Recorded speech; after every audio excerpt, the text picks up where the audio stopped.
Coming to you from the Deep South, this is the Blue Collar Leadership Podcast. High-impact leadership is not reserved for leaders, and it has nothing to do with your position, title, or rank. However, it does have everything to do with your character. It's time to climb to the next level and beyond, personally and professionally. Now, let's start making it happen with your host, Mack Story.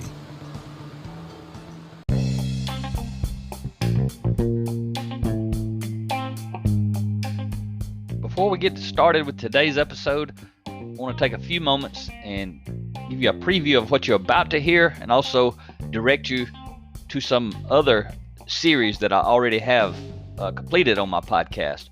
So you're about to listen to Blue Collar Kaizen, Leading Lean and Lean Teams. You're listening to a 30-part series on that. Today's episode is just one of 30. It's specific to lean leaders, lean managers, anyone who's leading teams of people through process improvement and continuous improvement projects, Six Sigma, those kind of things. It's not about the tools and the methods and all that. It's about how to lead teams of people. So any leader, anybody at any level can get value from this. But I just want you to know that's what this series is about. It's about that specific book. So hope you enjoy it. But I have some other series that may interest you if this series does not. Got a lot of episodes already out there, but I have a book called Blue Collar Leadership, Leading from the Front Lines. It's all about how to become a high impact individual, how to become a sought after employee of choice, an employee that people want to hire and want to promote. That series, there's a 30-part series, starts at episode 65. I have another series on my book, Blue Collar Leadership and Supervision, Unleash Your Team's Potential. That book is for leaders, formal authority leaders who want to learn how to effectively lead people. That series, 30-part series, starts at episode 111. I have another series. It's an 11-part series on my book, 10 Foundational Elements of Intentional Transformation, How to Become Your Best Self. That series starts at episode 158. I have another series on my Blue Collar Leadership and Culture, the 5 components for building high-performance teams. That book is really for the top leader, and it's how do you become the sought-after employer of choice. It's a 30-part series. It begins at episode 179. My wife Rhea and I, this year in 2021, the theme for my podcast this year was all about change. That's why I'm doing this series on Blue Collar Kaizen, Leading Lean and Lean Teams, because it's all about leading teams through change. But we have a 15-part series we recorded together on our book, Change Happens, Leading Yourself and Others Through Change. That series starts at episode 211. And then this Blue Collar Kaizen, Leading Lean and Lean Teams series, the one you're about to listen to, one of the episodes of, it started at episode 230. And will be a 30-part series, so it's going to take a little while to finish it. Hope you find value in some of these series.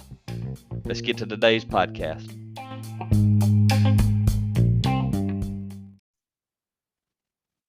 Hello, everyone, and thanks for stopping by the Blue Collar Leadership Podcast. Today, I'm going to talk to you about a book that I'm pretty uniquely qualified to write, and it's called Blue Collar Kaizen, Leading Lean and Lean Teams.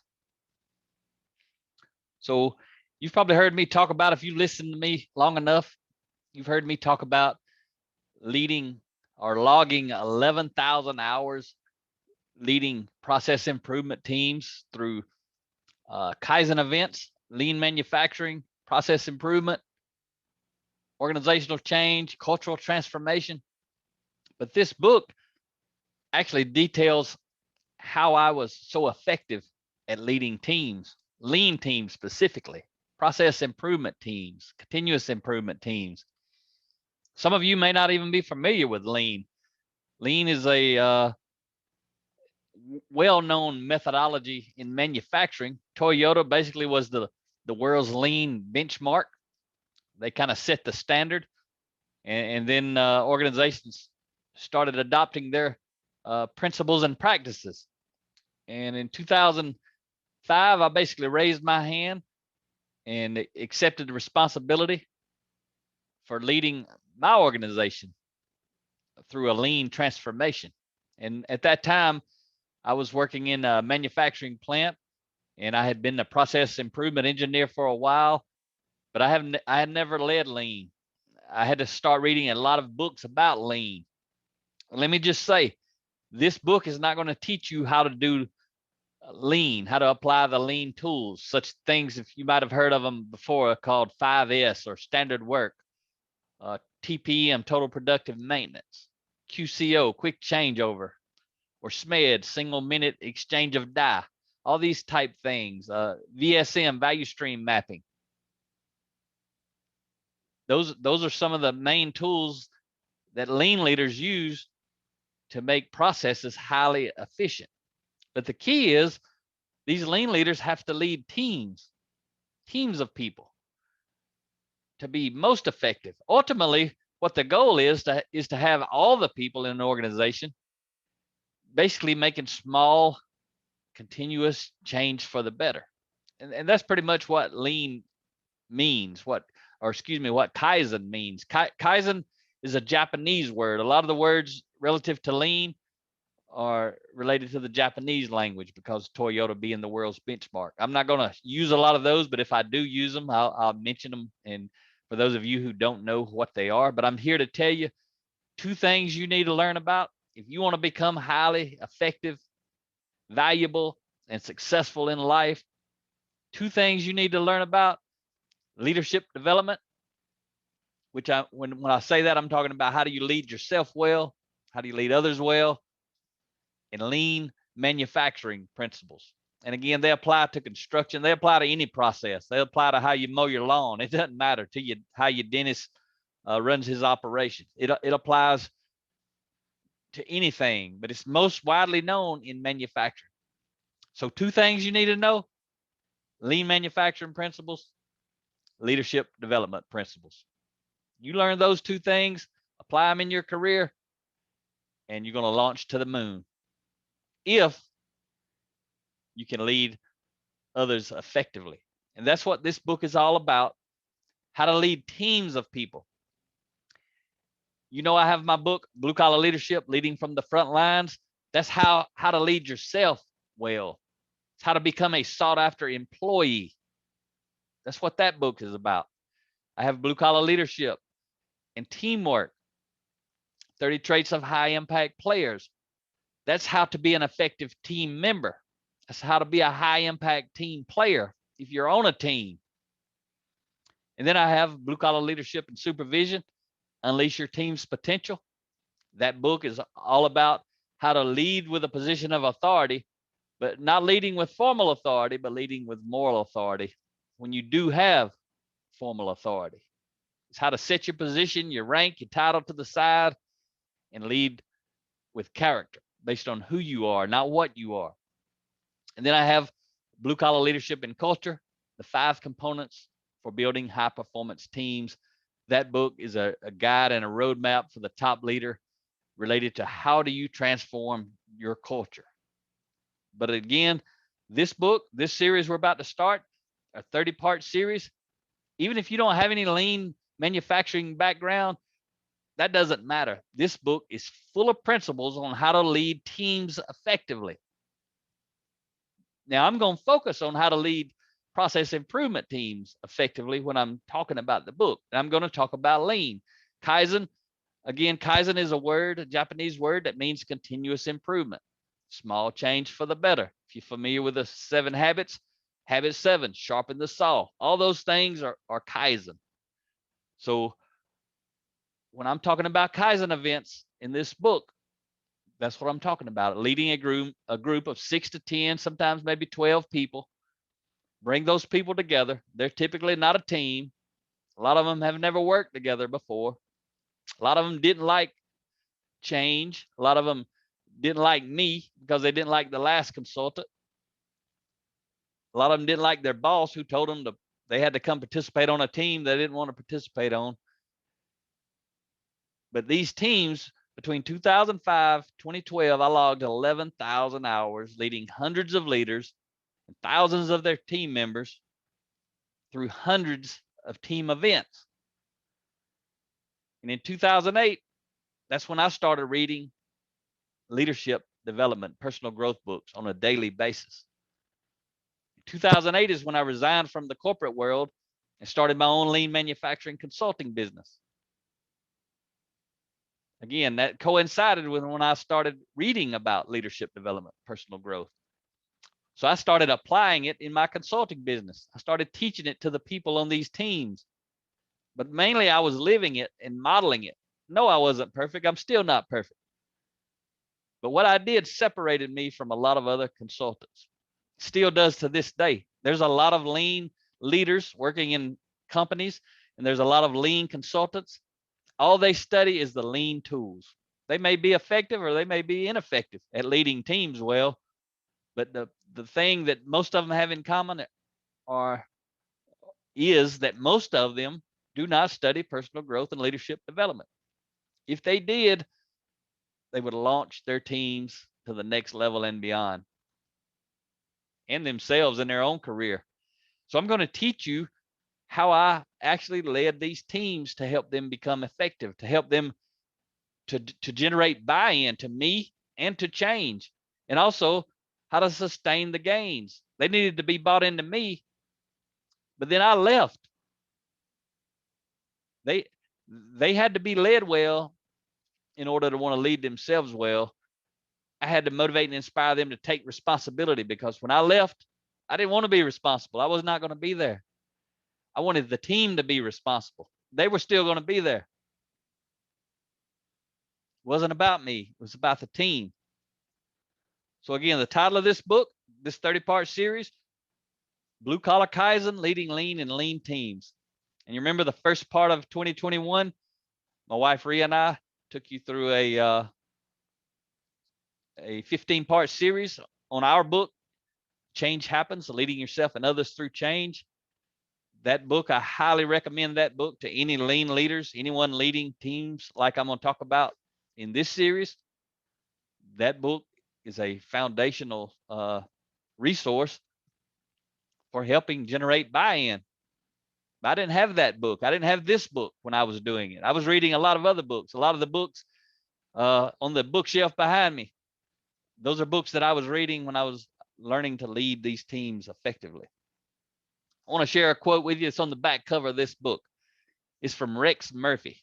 He says, "Where there's a will, there's a way. Where there's a team, there's more than one way."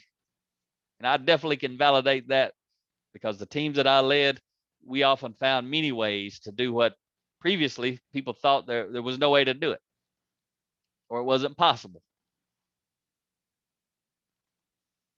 So the biggest challenge to process improvement and cultural transformation isn't identifying the problems, it's execution, implementing and sustaining the solutions. So this is some of the content off the back cover I'm reading to you. Blue Collar Kaizen is a resource for anyone in any position who is or will be leading a team through process improvement and change. Learn to engage, empower, and encourage your team for long-term buy-in and sustained gains. So again, this book is pretty powerful book for anybody who is literally leading lean, because basically what's in this book is what I learned from while logging 11,000 hours leading teams through change and process improvement. So chapter one is titled Creating a Kaizen Culture. So if you think about the meaning of Kaizen, continuous improvement, in simple terms, this book is about creating a continuous improvement culture. So you want teams to lead themselves well, and part of leading themselves well is to continuously improve the processes. But a lot of people do not even do that. A lot of leaders don't even expect their teams to do that. They think that's their job. It's the leader's job, my job to improve the processes. Lean is all about engaging, empowering, and involving the people. But you got to do it in a specific way, or they're not going to help you. You got to make it really about the people. So chapter 1 is creating a Kaizen culture. The subtitle is develop the front line to improve the bottom line. Develop the front line to improve the bottom line. And in the acknowledgments of this book, actually the dedication, I dedicate it to those who truly have respect for the people. You see, and I'll talk about this in depth as we go through the book, but basically the teachers of lean, they teach there are two pillars of lean: continuous improvement and respect for the people. But most lean leaders and most leaders in organizations that are applying lean, they focus on the one pillar: continuous improvement. Respect for the people, they really don't focus on it. They think if we give them a Christmas dinner or give them a turkey at Thanksgiving, pat them on the back, bring the ice cream truck out when it's hot in the summer and give everybody some ice cream, or get the leaders out and cook some hot dogs and hamburgers for the team a couple times a year, they think that's respect for the people. Or involving the people on the Kaizen teams, they think that's respect for the people. You have to do that. That's not respect for the people. You have to involve them on the teams if you want to have a team. And don't get me wrong, the ice cream, treats, grilling out, cooking out for the teams, all those are great things. They're great for showing gratitude for the people. But I'm going to teach you in this book an entirely different level of respect for the people. And it's really what I transitioned from. When I was leading lean, I was mostly focused on continuous improvement. But I grew my way into the respect for the people side of lean. Anyone who truly understands lean and truly understands what respect for the people actually means, they know I'm still doing lean. They just know I'm 100% focused on respect for the people. And I'm 0% focused on continuous improvement of the processes. But because I'm focused on respect for the people, those people are the ones responsible for continuously improving the processes. So basically, I'm focused on the root source for all the improvement.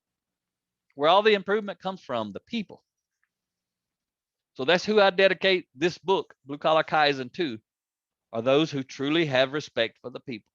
Not the ones that just say the words, but the ones that actually do it. And then in the acknowledgement section, I thank Jim Naralt for believing in me and allowing me to accelerate my lean journey in his plant where I was working as an employee, where I was leading lean. When he come in, I didn't realize this. When he come in, we were minus 3% gross profit margin. He unleashed me to lead lean and transform the organization. He was the plant manager. I reported directly to him. So he was the ultimate leader, but he unleashed me and allowed me to learn and to grow and to engage the people. And in 3 years, we had gone from minus 3% gross profit margin to plus 35% gross profit margin. And you have to remember, I had never read a leadership book during that time. I didn't start studying and reading leadership until I resigned in 2008, started my own company.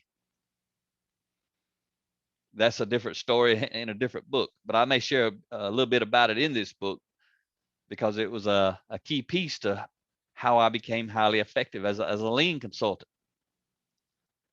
But Jim revealed to me that high impact leadership is more caught than taught. He was a high impact leader. I loved him to death. I still do. But he didn't teach us the stuff like I teach people today. He didn't hold leadership development classes. He put on a clinic in modeling it every day. He modeled leadership. But that's one area that I think Jim could have improved on. And if he doesn't do it today, he may be listening today. If you listen, Jim, you need to be teaching what you know, not just modeling it. You can accelerate your team's journey. But he accelerated my journey because I was paying attention. I was watching what he was doing, how he was leading. And he was a commanding officer in the Army. So he had been trained on leadership as an officer in the Army. And again, he did an excellent job, but he could have did a better job by becoming intentional about teaching the principles to the people, all the people, not just the leaders on his team, everybody from top to bottom. But that Jim was the best leader I ever reported to in my career. I learned so much from him, and I couldn't have wrote this book if he hadn't modeled a lot of things for me and turned me loose to grow and learn. So I want to say a truly lean company develops all the people because they are people with potential, not because they are people with positions. And when I say truly lean, what I mean there, most companies that call themselves lean are not anywhere close to the kind of lean that I talk about. They may be getting some great results with their continuous improvement efforts, but most of them are doing it through management of people. A lot of times they can't sustain the gains. That's one of the things that frustrates them. If you're in an organization who's trying or that is trying to apply lean, whether it's something that's new or it's been done for years, but you really can't generate effective buy-in, you really can't sustain the gains, you keep slipping back where you come from after you make a lot of progress, all that's due to a lack of leadership. All that's due to management of people through the lean process. But a lot of companies, they just cherry pick lean tools and try to improve their processes. They're not even trying to do lean. They're just trying to get better using some lean tactics. The same way with leadership. A lot of managers of people try to adopt some leadership principles so that they can manage better. They're really not interested in becoming high impact leaders. They want to do a better job at managing, but they want to try to use leadership principles to do that. And if you're managing people using a leadership principle, you're still managing people. Same way with lean.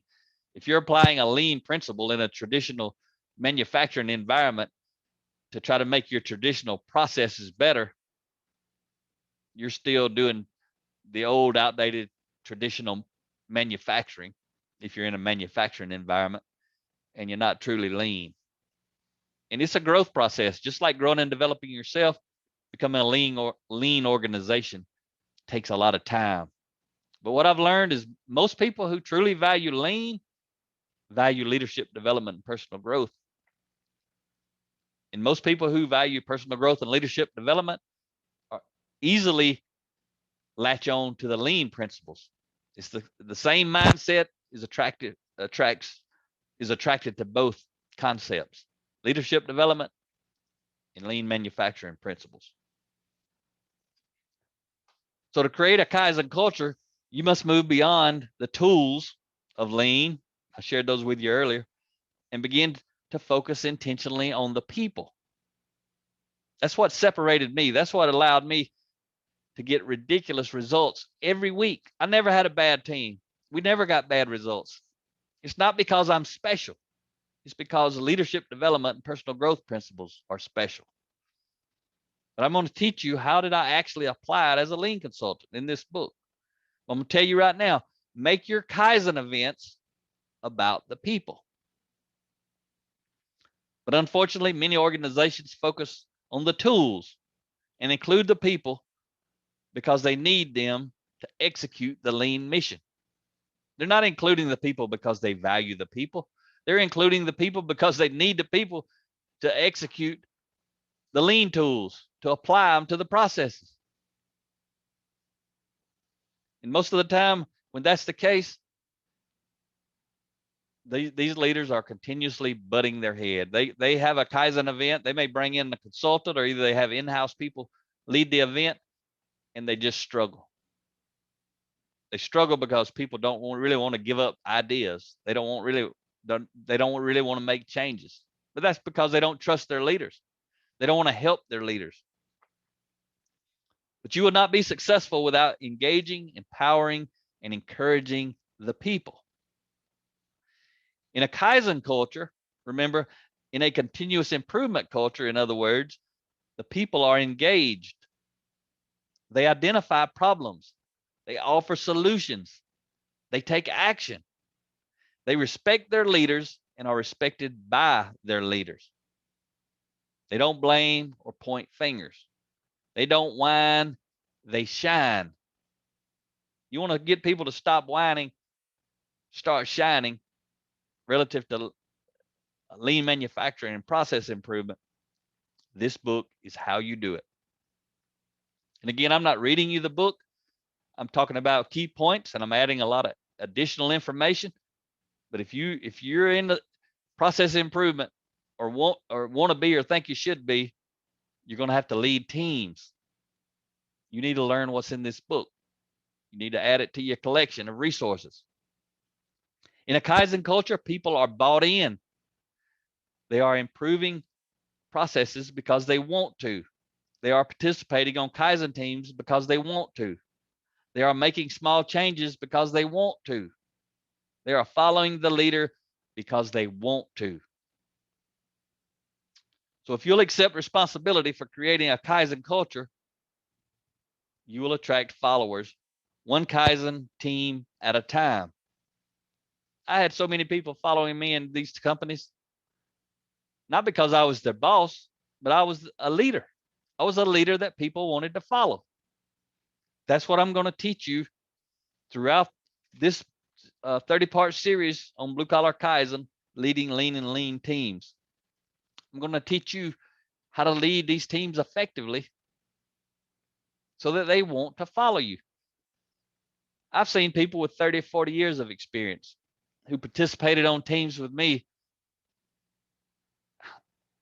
10, 20, 30 teams, but they still couldn't lead a team because they tried to lead it with their position of authority. They really were managing it. Again, a lot of people do not know the difference between managing a team and leading a team. But this book, this series, I'm going to fill it up with principles on how do you lead a team effectively. And again, I know how to do it. I did it. I did it 11,000 hours. Probably far more than that. But whenever I wrote the book, I calculated it up based on what I had done. And back at that time, I come up with 11,000 hours. And I'm still leading teams through transformation, just not specifically process improvement. So I want to encourage you to begin to see each Kaizen event as a mini culture within a culture. What I mean is when you pull a Kaizen team together for a week, don't just see them as a team to use as an object to accomplish your mission. Create a little mini culture. Because I'm telling you again, most of the time, these teams are not teams on Monday. They're just a group of people that got stuck together. You do what's in this book, they'll be a team by Friday. It'll be because of your leadership. A Kaizen culture is not only good for the people, but it is also created by the people. I'm going to leave you with a closing quote from Bob Chapman, CEO of Barry Waymiller. If you don't know Bob, you need to look him up online. He's got a website, trulyhumanleadership.com. He's one of the best high-impact leaders, leading a 13,000 employee, $3 billion global organization the way that I talk about leading people. He's a great example. Bob says this: leaders who don't appreciate lean make the error of casting great visions and getting people excited, but then falling back into command and control management. Lean traditionalists make the error of implementing lean without a compelling vision, so that improvements are made but ultimately undermine the culture rather than galvanizing it. And again, those are the words of Bob Chapman.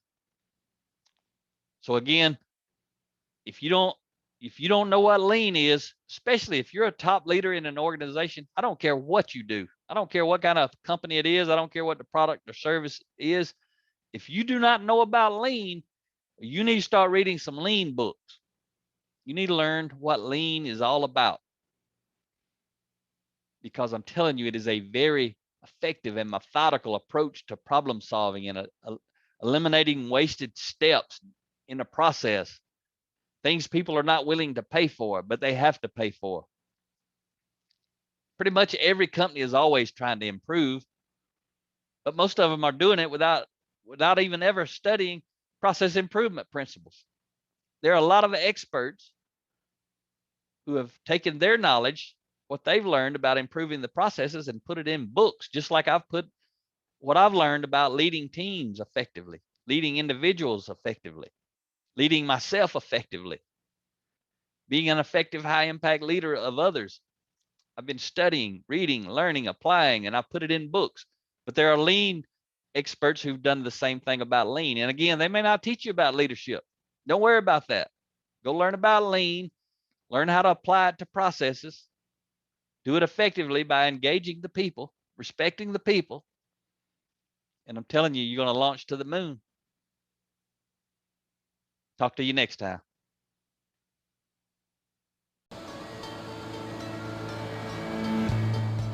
Make it happen or someone else will.